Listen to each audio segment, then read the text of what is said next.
Hello students, I am Dr. Umesh Bansod from the Department of English, J.M. Patel College, Bhandara, Maharashtra. Today we shall discuss Polonius to Largus, one of the most important, can we call a sonnet, a poem, a lyric written by William Shakespeare. दुनिया के सबसे जाने माने नाटककार, कवि, actor के द्वारा लिखी गई इस महत्वपूर्ण डायलॉग्स को आज हम समझने की कोशिश करेंगे. If you are the student of compulsory English, then you have to understand the background for this poem. इस कविता के लिए जो बैकग्राउंड है उसको भी आपको समझना होगा. आप अगर इंग्लिश लिटरेचर के स्टूडेंट हैं तो आप शेक्सपियर के बारे में, उनके ड्रामास के बारे में जानते हैं. हैमलेट से लेकर किंग लियर, ओथेलो, मैकबेथ जैसे महान नाटकों को, ट्रेजेडीज को लिखने वाले महान ड्रामेटिस्ट का नाम है विलियम शेक्सपियर. विलियम शेक्सपियर ने दुनिया के तकरीबन देशों में अपनी पहचान बनाई है. आज की तारीख में दुनिया में जितनी भी भाषाएं अस्तित्व में है, ज्ञात अज्ञात, उन सारी भाषाओं में विलियम शेक्सपियर के साहित्य को ट्रांसलेट किया गया है. This will help you to understand the greatness of the writer. Almost all in almost all languages, the literary work of William Shakespeare has been translated. And Marathi में तो रोमियो जूलियट जैसे drama को तकरीबन 7 बार translate किया गया है. King Lear जैसे dramas के ऊपर अडेप्टेशंस हुए हैं. नट सम्राट जैसे मराठी में 2 बार मराठी मूवीज बनी है. तकरीबन 750 से ज्यादा मूवीज उनके नाटकों के ऊपर बने हैं आज तक दुनिया में. आप अंदाजा लगा सकते हैं कि 154 सोनेट लिखने वाले विलियम शेक्सपियर, जो कभी WH को एड्रेस करते हैं, डार्क लेडी को एड्रेस करते हैं, ऐसे महान कवि ने पोलोनियस टू लार्टस इस डायलॉग के माध्यम से दुनिया को एक मैसेज देने की कोशिश की है. यहाँ की लाइंस जब हम देखेंगे तो आपको अंदाजा आ जाएगा कि विलियम शेक्सपियर कितने बड़े तौर पर, कितने बड़े लेवल पर अपनी बात को, अपनी फिलॉसफी को कविता के माध्यम से करते हैं. पोलोनियस पिता अपने बेटे लार्टस को किस प्रकार का उपदेश देते हैं, इसका वर्णन हम इस कविता के माध्यम से समझने का प्रयास करेंगे. Hazlitt, letter from Hazlitt to his son, एक एक्सट्रैक्ट इसके पहले भी हमने डिस्कस किया है. How a father advises to his son, इस बात को इस कविता में विलियम शेक्सपियर ने फिर से रिफ्रेश करने की, उजागर करने की कोशिश की है. William Shakespeare born in 1564 and died in 1616. 23 अप्रैल उनका डेट ऑफ बर्थ माना जाता है. इसी तारीख को उनका जन्म हुआ और 1616 में बिल्कुल घड़ी की सुई को देखकर ही 23 अप्रैल को ही विलियम शेक्सपियर इस दुनिया से चले गए. The greatest dramatist of England, bard of Avon के नाम से जिन्हें जाना जाता है, स्ट्रैटफोर्ड ऑन एवॉन में उनका जन्म हुआ. During his life he wrote both poetry and place. अपनी जिंदगी में सिर्फ पोएट्री नहीं पर प्लेस भी उन्होंने लिखे हैं. His well-known poems are Venus and Adonis, The Lake of Lucrece. Besides, he wrote number of sonnets. इसके अलावा बहुत सारे sonnets, 154 sonnets, 14 लाइन की poems है. राइमिंग पैटर्न है. वैट और सरे से अलग लिखते हैं विलियम शेक्सपियर. तो 14 लाइन में अपनी बात को कहना, कपलेट में और 3 क्वार्टेट में और आखिरी एक कपलेट में अपनी बात को खत्म करना, वो भी राइमिंग, विशेष राइमिंग पैटर्न के साथ में आसान काम नहीं होता. ही रोट 37 प्लेज, तकरीबन 37 प्लेज उन्होंने लिखे हैं, which include tragedies, comedies and histories. अलग अलग विषयों पर है ये आधारित. उसमें ट्रेजेडीज है, कॉमेडीज है, ट्रेजिकॉमेडीज है, हिस्टोरिकल प्लेस है. His best known tragedies are Hamlet, Macbeth, King Lear and Othello, and his best comedies are Twelfth Night, Much Ado About Nothing, As You Like It. अब आपको इन सब चीजों के बारे में समझना और जानना इसलिए जरूरी है कि जिस पोएम को हम पढ़ने वाले हैं उसमें थोड़ा सा एक नाटकीय बैकग्राउंड है. Although he borrowed stories from various sources for number of plays, he transformed them into highly dramatic plots by the great poetic genius. William Shakespeare ने जूलियस सीजर जैसे ड्रामास लिखे. इसका मतलब दुनिया में वो पहले व्यक्ति है जूलियस सीजर के बारे में लिखने वाले, ऐसा नहीं. इसके पहले भी कई लोगों ने जूलियस सीजर और मैकबेथ के ऊपर बहुत सारे हिस्टोरिकल कैरेक्टर्स पे ड्रामास लिखे हैं, पर विलियम शेक्सपियर उनसे अलग और बेहतर हो जाते हैं अपनी पोएट्री की जीनियसनेस के कारण, उनके इमेजिनेशन के कारण। He created different types of characters, अलग अलग प्रकार के किरदार उन्होंने बनाए। अंग्रेजी को तकरीबन 2000 से ज्यादा शब्दों को उन्होंने डोनेट किया है, निर्माण किया है, which are remarkably for their vitality and universality। इस पोएम को पढ़ने के बाद में आपको ये महसूस होगा कि पोलोनियस और लार्टिस का संभाषण इंग्लैंड के लोगों के लिए नहीं है, बल्कि दुनिया के सभी पिता अपने बच्चों से यही बात करना चाहते हैं। इसलिए यूनिवर्सल एस्पेक्ट भी इस पोएम का एक अहम हिस्सा है। इसका मतलब यह है कि यूनिवर्सलिटी को ध्यान में रखकर विलियम शेक्सपियर अपने साहित्य का सृजन कर रहे थे। This short passage has been taken from the third scene of the first act of Shakespeare's great tragedy Hamlet। ये जो हम पैसेज पढ़ने वाले हैं, जो पोएम हम पढ़ने वाले हैं, ये हैमलेट से लिया गया है। हैमलेट का तीसरा सीन है पहला एक्ट का, और विलियम शेक्सपियर इस ग्रेट ट्रेजेडी से इस बेहतरीन लाइंस को हमारे साथ डिस्कस करते हैं। This is a farewell scene. जिस थर्ड सीन की हम बात कर रहे हैं, ये हैमलेट का एक फेयरवेल सीन है बिटवीन लार्टिस हिज सिस्टर ओफिलिया। लार्टिस पढ़ने के लिए फ्रांस जाना चाहता है, उसकी बहन भी वहां पर है, और he is about to start for Paris, और वो पेरिस के लिए बिल्कुल निकलने ही वाला है। बिफोर बीटिंग हिम फेयरवेल, अलविदा कहने से पहले, Polonius gives him a piece of advice. पिता पोलोनियस लार्टिस को एक उपदेश करते हैं of precepts of worldly wisdom. दुनिया में किस प्रकार से रहना है, किस प्रकार से हमारा बिहेवियर होना चाहिए, इस महत्वपूर्ण बात पर पोलोनियस अपनी बात कहते हैं। Many of the precepts have acquired the status of proverbs. और जिन लाइंस को विलियम शेक्सपियर यहाँ पर लिखते हैं वो तो प्रोवर्ब्स बन गई, मैक्सिम्स बन गई इंग्लिश में। आप अंदाजा लगा सकते हैं कि इतनी powerful strong lines William Shakespeare लिखते हैं तो कितने महान कवि वो रहे हैं। This famous beat of fatherly advice is spoken by Polonius to Laertes। ये जो डायलॉग हम पढ़ेंगे डायलॉग फॉर्म में तो ड्रामा में है, पर यहाँ कविता की फॉर्म में पढ़ेंगे। पोलोनियस लार्टस से क्या कहते हैं, वो फ्रांस को जब छोड़ के जा रहा है पढ़ने के लिए, तो किस प्रकार का उपदेश करते हैं। एक्ट 1 सीन 3 59 to 80 लाइन्स में पोलोनियस अपनी बात को कहते हैं। And who is bidding Laertes farewell gives him the least of instructions. अब पिता का स्वभाव है, बच्चा जब बाहर पढ़ने जा रहा है अपना बेटा, तो बहुत सारी सूचनाएं उसके देते हैं भलाई के लिए, about how to behave before he sends him on his way. पिता कैसे भी हो, पर अपने बच्चे से तो प्यार करते हैं, और सारी चीजें अच्छी अच्छी उसने दुनिया में करना चाहिए, ये बात भी वो समझाने की कोशिश करते हैं। हैमलेट का एक इंपॉर्टेंट सीन है। जिस हैमलेट की हम बात कर रहे हैं वो ड्रामा को भी नटशेल में समझ लीजिए। The ghost of king of Denmark की कहानी है। Tells his son Hamlet to avenge his murder by killing the new king Hamlet's uncle. कहानी की शुरुआत ही कुछ ऐसी होती है कि हैमलेट के पिता मारे जाते हैं, उसके अंकल ही उसका मर्डर कर देते हैं, और किंग हैमलेट का भूत जो है वो हैमलेट को आकर बताता है कि वो उसकी मौत का बदला ले। हैमलेट फेन्स मैडनेस, और हैमलेट पागल हो जाता है, and contemplates life and death and seeks revenge. और जिंदगी को दाव पर लगाकर हैमलेट अपने चाचा को मारने का प्लान बनाता है। And his uncle fearing for his life also devises plots to kill Hamlet। Hamlet plot बनाता है किंग अंकल को मारने का, और king uncle Hamlet's uncle plan बनाते हैं हैमलेट को मारने का। The play ends with duel. एक ड्यूएल में ये ड्रामा खत्म होता है, during which the king and queen, Hamlet's opponent and Hamlet himself are killed. सारे लोग मारे जाते हैं। एक दर्दनाक अंत में ये ड्रामा खत्म होता है। पर पोलोनियस यहाँ पर एक इंपॉर्टेंट किरदार है। कौन है पोलोनियस, वो भी समझ लेते हैं ताकि कविता को समझने में आसानी हो। जिस हैमलेट इस महत्वपूर्ण ड्रामा की हम बात कर रहे हैं, Polonius Lord Chamberlain of the Claudius's court है, और एरोगेंट है, स्वभाव से कनिंग ओल्ड मैन है। And Polonius is the father of Laertes and Ophelia. Laertes और ऑफिलिया के पिता भी है।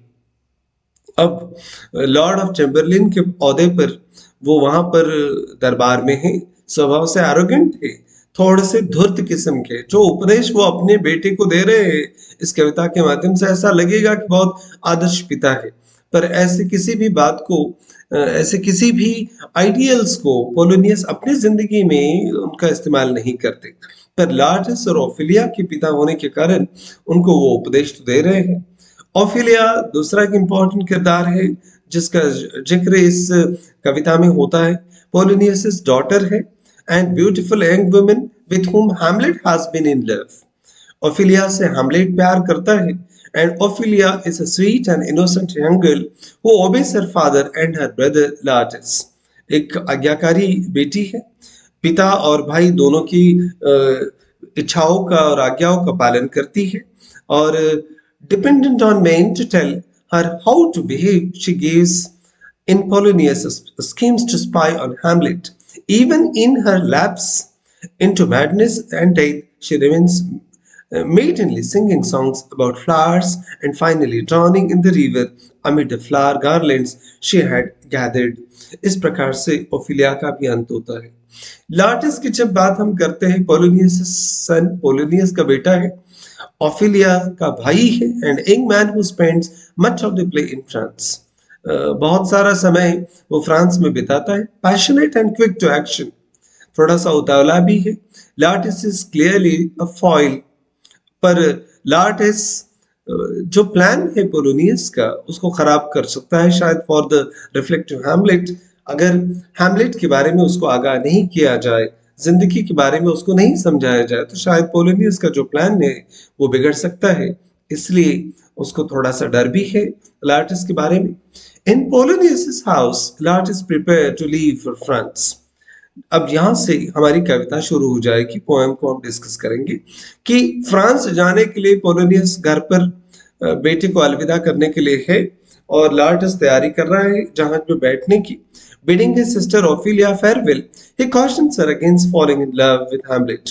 पर भाई होने के नाते लार्टिस ओफिलिया को सलाह देता है कि वो हैमलेट से बचे, उससे प्यार करने के झंझट में ना पड़े। Who is according to Laertes too far above her by birth, जन्म से बहुत ऊंचा है हैमलेट उसकी तुलना में, and to be able to love her honorably, और शायद उससे वो उस हिसाब से प्यार नहीं करेगा, इसलिए वो अपने बहन को उपदेश करता है, जाते समय आगाह करता है। एंड पोलोनियस यहाँ से लार्टिस को अपनी बात बताता है। There my blessings with thee, यहाँ से शेक्सपियर अपने पोएम की शुरुआत करते हैं। There my blessings with thee, जाओ, जा रहे हो जहां पर भी जाओ, माई ब्लेसिंग्स विद दी, मेरी सारी ब्लेसिंग्स तुम्हारे साथ है। माई ब्लेसिंग्स विद दी, आपके साथ है। यहाँ पर दी, दाई, दाऊ जैसे आर्काइक इंग्लिश का यूज भी विलियम शेक्सपियर करते हैं। हम 17th सेंचुरी की इंग्लिश को देख रहे हैं और एलिजाबेथन पीरियड के सबसे बेहतरीन कवि के रूप में जब हम विलियम शेक्सपियर को समझने का प्रयास करेंगे तो आर्काइक इंग्लिश भी हमें समझनी पड़ेगी। There my blessings with thee and these few precepts in the memory, मेरी शुभकामनाएं, मेरे आशीर्वाद तो तुम्हारे साथ है ही लार्टिस, पर इन सारे प्रिसेप्ट्स को, इन सारे एडवाइस को आप समझने की कोशिश भी करना। जो प्रिसेप्ट्स होते हैं वो टीचिंग है, गाइडेंस है, या रूल ऑफ बिहेवियर कह लो उसे। ये सारी प्रिसेप्ट्स मेमोरी में रखना। लुक दाउ कैरेक्टर, अपने चरित्र की तरफ ध्यान देना। Character is important. If you lose health you lose something, if you lose money you lose nothing, but if you lose character you lose everything. ऐसा जब कहा जाता है तो आप अंदाजा लगा सकते हैं कि कैरेक्टर अपने आप में, चरित्र कितने मायने रखता है। King Claudius primary counsellor is Polonius. Polonius king Claudius जो अंकल है हैमलेट के, उनके प्राइमरी काउंसिलर है, चैम्बरलेन्स काउंसिलर है। और लार्टिस his son is set to embark on a university education in France। और लार्टिस जो है वो यूनिवर्सिटी एजुकेशन के लिए फ्रांस जाने की तैयारी में है। he is just ready to embark and Polonius then bestows his blessings on him। Polonius अपने सारे आशीर्वाद, सारी शुभकामनाएं अपने बच्चे को देते हैं। him as well as several beats of wisdom, पर सिर्फ आशीर्वाद नहीं, सिर्फ शुभकामनाएं नहीं, कुछ विजडम की बातें, कुछ विद्वता भरी बातें भी उसको समझाते हैं। और समझाते इसलिए ताकि वो किसी और बुरी बातों में ना फंसे। His blessings are with him. He tells him to keep his advice in his memory. पर आगाह करते कि जा तो रहे हो फ्रांस में, पर मेरे इन सारे उपदेशों को ध्यान में रखना, भूलना नहीं। Polonius expresses his wish to be remembered as a kind parent. शायद हो सकता है पोलिनियस की ये इच्छा रही हो, एक आदर्श पिता के रूप में वो अपने आप को स्थापित करना चाहते। इतिहास उन्हें इस उपदेश के कारण जाने, ऐसा उन्हें लगता है। गिव दाई थॉट्स नो टंग। और यहाँ पर विलियम शेक्सपियर जिन इंपॉर्टेंट एडवाइसेस को पोलोनियस के डायलॉग्स के माध्यम से बयां करते हैं, वो डायलॉग्स इंपॉर्टेंट थे और हम सभी को लागू होते हैं। वो पहले ही एडवाइस में कहते हैं, गिव दाई थॉट्स नो टंग। तुम्हारी जो फीलिंग्स है, भावनाएं हैं, कभी कभी कुछ भावनाओं का दिल में रहना जरूरी है। सीक्रेट सारी जुबान पर आए तो खतरनाक हो सकते हैं। सत्य बोलना तो चाहिए, पर सत्य सूर्य के प्रकाश की तरह बहुत तेज होता है, न जाने कितने लोगों को जलाकर खाक कर देगा। इसलिए अपने विचारों को जुबा मत देना, खोलना मत अपनी जुबा को। Don't reveal, don't disclose whatever is going in your heart, in your mind, nor any unproportioned thought his act. और कभी कोई विचार भी आया तो जो विचार तुम्हारे मन में परिपक्व नहीं, अनप्रपोर्शन का है, नॉट थॉट प्रॉपरली, जिसके बारे में तुमने पूरी तरह से बराबर सोचा नहीं है, उसके ऊपर एक्ट भी मत करना। डोंट रिवील एनी इंफॉर्मेशन और thought in your mind easily. बहुत आसानी से हम कुछ कुछ बातें उगल देते हैं, ये आदत भी ठीक नहीं है। इसलिए पोलोनियस कहते हैं कि देखो, तुम्हारे जहन में जो भी बातें हैं रहने दो, इतने जल्दी डिस्क्लोज मत करो लोगों के सामने। थिंक बिफोर, क्योंकि किन लोगों के साथ आप बैठे हो थोड़ी पता है कि वो दोस्त है कि दुश्मन है। थिंक बिफोर यू स्पीक, बोलने से पहले 10 बार सोचो। गिव दाई थॉट्स नो टंग, जुबा इतने आसानी से मत खोलो। यूज वर्ड्स विद केयर, शब्दों को बहुत तोल माप कर इस्तेमाल करो। थॉट्स नो टंग का मतलब ही होता है कि जुबान को संभाल कर बात करो। शब्द तीर की तरह होते हैं, निकलते हैं तो न जाने कितने लोगों को जख्मी कर सकते हैं। Never take action on anything you haven't thought through properly. जिसके बारे में पूरी तरह से सोचा नहीं है, उसके ऊपर एक्शन क्यों लेना। परिणामों की पहले परवाह तो करो, परिणामों के बारे में पहले सोच लो कि हमारे कृति के क्या क्या परिणाम होते हैं। हर एक इंसान, हर एक व्यक्ति अगर एडवांस में ही अपने कर्मों के होने वाले परिणामों के बारे में सोचने लगे तो बहुत सारे गुनाह कम हो जाएंगे दुनिया से। Act according to the situation, जैसी परिस्थिति है उस परिस्थिति का जायजा लेकर आपको एक्शन लेना है। And don't speak unnecessarily. Polonius का गिव दाई थॉट्स नो टंग ये एडवाइस देने के पीछे एक मकसद ये भी है कि अनवांटेड अननेसेसरी बातें बोलना ही क्यों। Polonius breaks both of these all through the play. जब वो कहते हैं इस उपदेश को तो वो लार्जेस्ट के लिए कह रहे हैं, और ड्रामा ये बताता है कि पोलोनियस खुद ऐसे एडवाइस से किसी भी प्रकार की बंदिश नहीं रखते। And in fact he gets himself killed for breaking the second piece of advice. अपने एडवाइस को बिना सोचे किए गए कृत्य के लिए उनको जान गंवानी पड़ती है ड्रामा में, हैमलेट में। पर पिता क्या करते हैं, अपनी गलतियों को क्या भुगतते हैं, ये बात अपनी जगह है, पर बेटे को उपदेश दे रहे हैं और हमने इन सारी चीजों को एज ए पॉलिसी अपनी जिंदगी में ध्यान में रखना चाहिए। बी दो फैमिलियर, आगे वो अपने उपदेश को जारी रखते, be thou familiar but by no means vulgar. अपनी जान पहचान बढ़ाओ, लोगों से घुलो मिलो, बातचीत करो, फ्रेंड्स बनाओ, कोई प्रॉब्लम नहीं है, बट बाय नो मीन्स वेल्गर। पर जो इम्प्रॉपर लोग हैं, जो आपकी संगत में रहने के लायक नहीं है, उनसे दोस्ती क्यों करना। विलियम शेक्सपियर जो बात कह रहे हैं, पोलोनियस जो लार्टस से बात कर रहे हैं, आपके माता पिता वही बात आपसे करते होंगे। दोस्त बनाओ ना, नहीं बनाने के लिए किसने बोला है, पर दोस्त भी चुनकर बनाना, अपने से श्रेष्ठ दोस्त चुनना जिनके साथ तुम्हारा जीवन भी श्रेष्ठ हो जाए। मेक फ्रेंड्स इजीली, आसानी से दोस्त बनाओ। मेक गुड फ्रेंड्स, अच्छे दोस्त बनाओ। Be careful while making friends, पर दोस्त बनाते समय हमेशा सावधानी रखना, कई दोस्तों के साथ बिगड़ने की संभावना तो नहीं है, कहीं गुटखा खर्रा खाने की शुरुआत तो नहीं हो जाएगी। शराबी तो नहीं बन जाओगे, चरसी तो नहीं हो जाओगे, जरा ध्यान रखना। Observe them, bad friends can influence you badly. दोस्त अगर बुरे हैं तो तुम्हारा बुरा ही बुरा होगा, अच्छा थोड़ी होने वाला है। But don't use improper ways of making yourself popular. पर अपने आप को पॉपुलर बनाने के लिए, फैमिलियर बनाने के लिए अनपॉपुलर यूज रास्तों का इस्तेमाल मत करो। जो इम्प्रॉपर वेज है, जो अनैतिक रास्ते हैं, उनका प्रयोग मत करो दोस्त बनाने के लिए। आपको लगता होगा कि दोस्तों को पार्टी देने से, शराब पिलाने से, गुटखा खिलाने से दोस्त बन जाते हैं। ये गलत रास्ते हैं। गलत रास्तों से पाए गए दोस्त भी गलत ही मिलेंगे और तुम्हारी जिंदगी में गलत ही गलत होगा। इसलिए दोस्तों को ढंग से चुनना। अपने पड़ोसी कौन होने चाहिए हम चुन नहीं सकते, हमारा जन्म कहां पर होना चाहिए ये चुन नहीं सकते, पर दोस्त तो चुन सकते हैं। All people with whom you shake hands may not remain friends forever. दिल मिले ना मिले पर हाथ मिलते रहने चाहिए, ऐसा एक उर्दू शायर कहते हैं। लोगों से हाथ मिलाओ, पर हाथ मिलाने का मतलब हर किसी से दोस्ती करना नहीं होता। जिनके साथ आप रोज शेक हैंड करते हो may not remain friends for ever, ये हमेशा के लिए तुम्हारे दोस्त नहीं रह सकते। Those friends thou hast and their adoption tried grapple them to thy soul with hoops of steel। एक इंपॉर्टेंट बात करते हैं यहाँ पर, जो भी दोस्त आपने एक्सेप्ट किए हैं, बनाए हैं, जिनको आपने अपनी जिंदगी में शामिल कर लिया है, बहुत जगह आपको यह अनुभव आएगा कि रिश्तेदार बाजू में हो जाते हैं, रिश्तेदार आपके खिलाफ हो जाते हैं और दोस्त आपके साथ खड़े रहते हैं। तो दोस्तों को हासिल करना भी बहुत बड़ी बात होती है।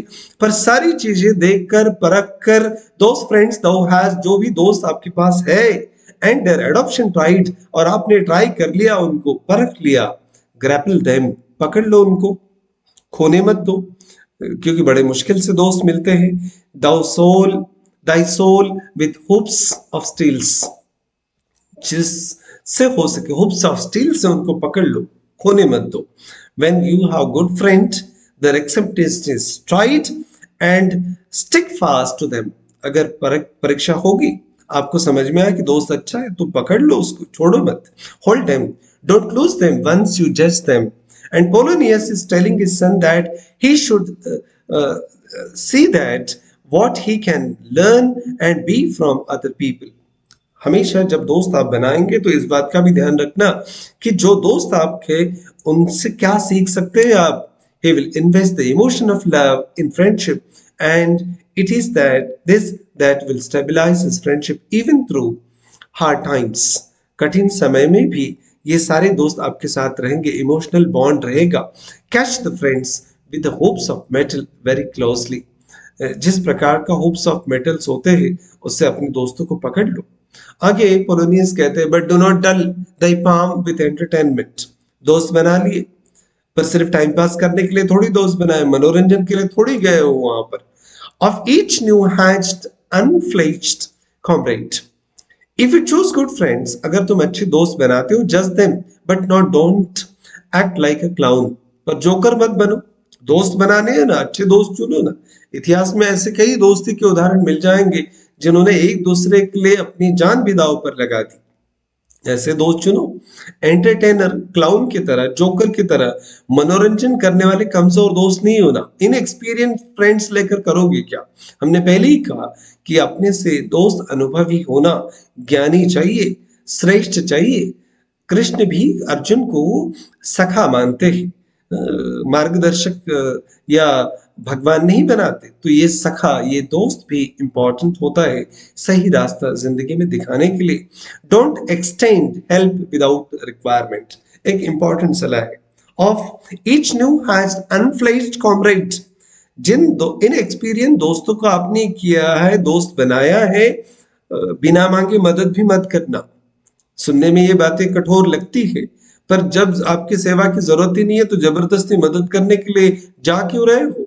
लोगों को शायद जरूरत नहीं है, तो बिना मांगे जरूरत देने का मतलब, जरूरत लोगों को मदद करने का मतलब है कि आप अपनी सेवाओं को कम कर रहे हैं। who may not be matured enough, immature, it will be degrade your character। जिनको जरूरत नहीं है, जो अपनी आपकी बात को समझ नहीं पाएंगे, आपके हेल्प को भी वो कुछ गलत समझ सकते हैं और इससे आपके कैरेक्टर को नुकसान हो सकता है। इसलिए जब तक कोई मदद ना मांगे, मदद ना करो।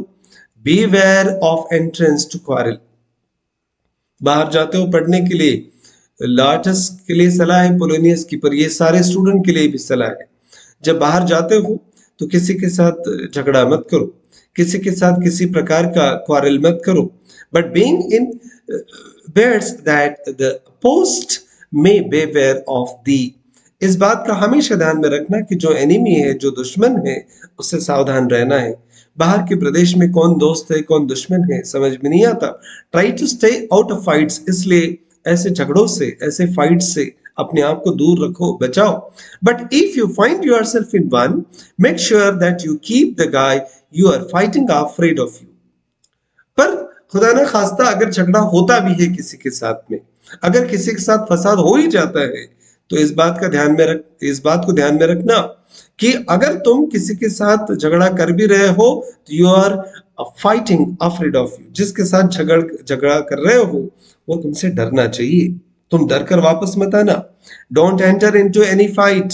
एक तो झगड़ा करो ही मत, but if you cannot avoid, अगर टाल नहीं सकते, if you have no fault, अगर तुम्हारा कोई दोष नहीं है, अपोज देम, कायर मत बनो, उसका विरोध भी करो। कायर बनाने के लिए नहीं कह रहे पोलोनियस, बनने के लिए नहीं बता रहे। जब आपकी कोई गलती नहीं है, लोग आपका विरोध कर रहे, तो उसका भी विरोध हमने करना चाहिए। Will consider you weak, otherwise अगर आपने विरोध नहीं किया तो लोग आपको कायर समझेंगे, आपको कमजोर समझेंगे। Dare to oppose them. आपके अंदर ये साहस होना चाहिए कि ऐसी परिस्थितियों में विरोध किया जा सके। बहुत ताकत लगती है विरोध करने के लिए, इतना आसान नहीं होता। And make your enemies to realise them that you do not fear them. अपने दुश्मनों को इस बात का आगाज करा देना कि तुम उनसे डरते नहीं, and they should be afraid of you, और वो तुमसे डरेंगे। अगर तुमने डरना शुरू कर दिया तो लोग तो तुम्हारे शिकार करेंगे। जंगल में एक अजब अजब सा कानून चलता है, जो सीधे पेड़ है ना वो पहले काटे जाते हैं, आड़े तिरछे पेड़ों को हाथ नहीं लगाते लोग। इसलिए इतने भी सीधे मत होना कि लोग आपको साफ कर दे, काट डाले। Give every man the ear. हर एक की बात सुनो, बट फ्यू दाई वॉइस। बहुत कम लोगों के साथ एग्री होना। सभी की बातें सुननी चाहिए, अच्छा है, but be choose over who you agree with. पर हमने किसके साथ एग्री होना है, किसके साथ सहमत होना है, इसमें हमारी अपनी राय भी होनी चाहिए। Take each man censure but reserve the judgement. सभी लोग, when people criticize you, but don't be too quick to criticize other people। ये साहब सबसे इंपॉर्टेंट बात है। हम तहस में आकर लोगों से झगड़ा करने के ऊपर उतावले हो जाते हैं। जब अगर कोई क्रिटिसाइज करता है, हमारी आलोचना करता है, तो हमें गुस्सा आता है, हम उससे झगड़ा करने चले जाते हैं। पर थोड़ा सा सब्र हमें रखना होगा। Let them criticise. निंदक नियरे राखिए। कबीर जी कहते हैं ना कि निंदा करने वाले व्यक्ति को अपने आजू बाजू में रखना चाहिए, ताकि उससे हमारा बुरापन धुलकर निकल जाए। But don't be too quick to criticise other people. पर उन्हें क्रिटिसाइज करने की जल्दबाजी क्यों? इतनी जल्दी जज नहीं करना है लोगों को। Costly the habit as the purse can buy। और सबसे इंपॉर्टेंट बात करते हैं, जब जेब में पैसे हो, जितने पैसे हो अपनी लिमिट देकर खर्चा करना, but not express in fancy, rich not gaudy. दिखावा करने की जरूरत नहीं है। दिखावे के चक्कर में मध्यम वर्ग के बच्चे न जाने क्या क्या करते हैं। माँ बाप से फीस के लिए पैसे मांगते हैं, उधर पार्टियों में उड़ाते हैं दोस्तों के साथ में। इसलिए बाहर तो जा रहे हो। पोलोनियस लार्टस को नहीं, पोलोनियस आपको भी ये सलाह दे रहे हैं। Whenever you go outside, take care of your financial management। अपने पैसे के बारे में सोचना है आपको, क्योंकि आप तो नहीं कमा रहे हैं आज की तारीख में, माँ बाप आपको पैसा दे रहे हैं पढ़ने के लिए। तो कॉस्टली द हैबिट एज दाई। अपनी आदतों को सीमित करो। By the best quality of clothing. पर कपड़े के लिए मना थोड़ी किया है, अच्छे कपड़े खरीदो। बिकॉज पीपल ऑफन जज you by what you are wearing, but not express in fancy. Rich not gaudy. Show ही मत दिखो, पर थोड़े से स्टैंडर्ड तो लगनी चाहिए। अच्छे कपड़े पहनना सबका अधिकार होना चाहिए, क्योंकि दुनिया फैशन के ऊपर मरती है। बाहर की दुनिया में चकाचौंध ज्यादा इंपॉर्टेंट है।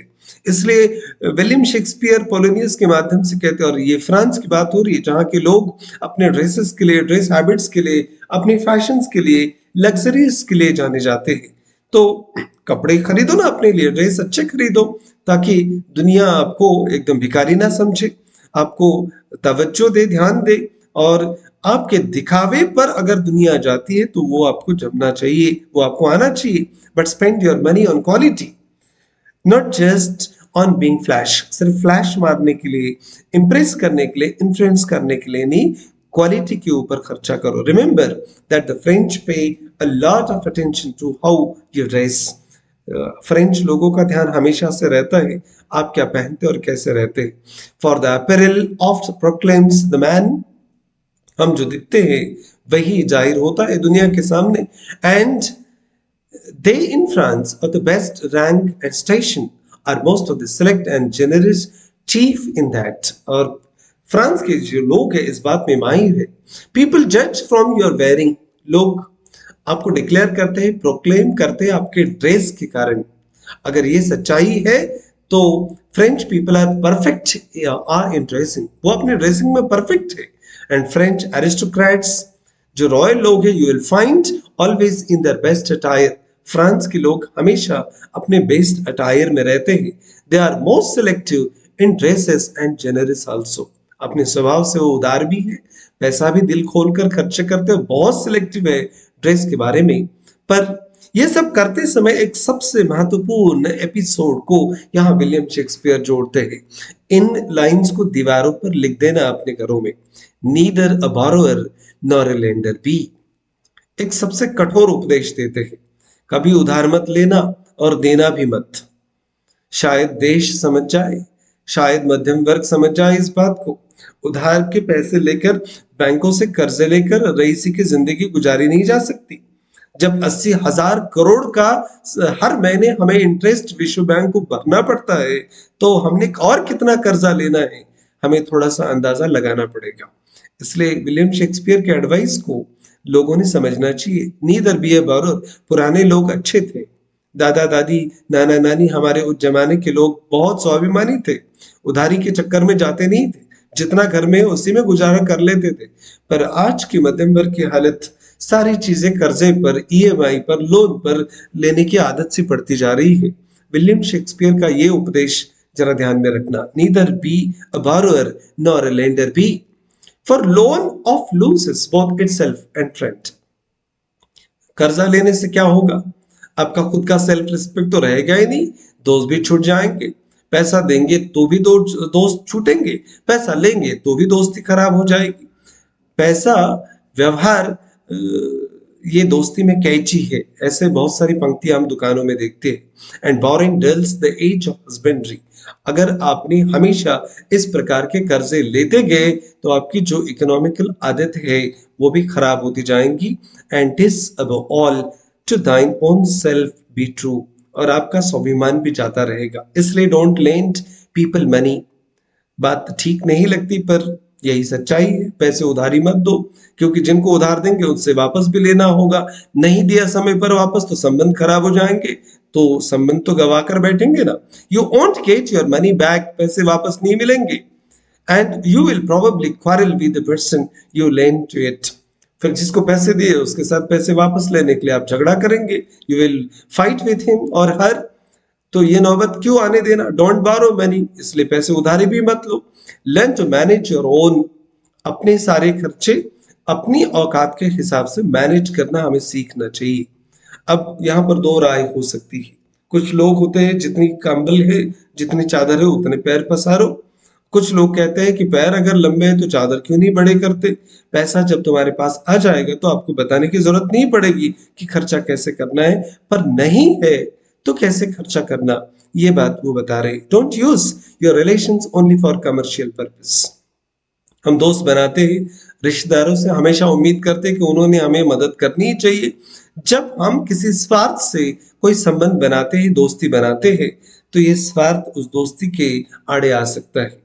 बिना किसी स्वार्थ की दोस्ती हो सकती है क्या? कोई लेना नहीं देना नहीं, बस दोस्त है, ये इतना शुद्ध रिलेशन हो सकता है क्या? अपने रिश्तों को सिर्फ पैसे के लिए इस्तेमाल मत करो। Be true to yourself, अपने साथ ईमानदार रहो। दुनिया से आप क्या करते हैं पता नहीं, दुनिया को आप फंसा सकते हैं पर खुद को थोड़ी। Thus Polonius teaches manners and etiquettes to his largest, और इस प्रकार से पोलोनियस अपने बेटे को बहुत सारे मैनर्स और एटिकेट्स पढ़ाते हैं।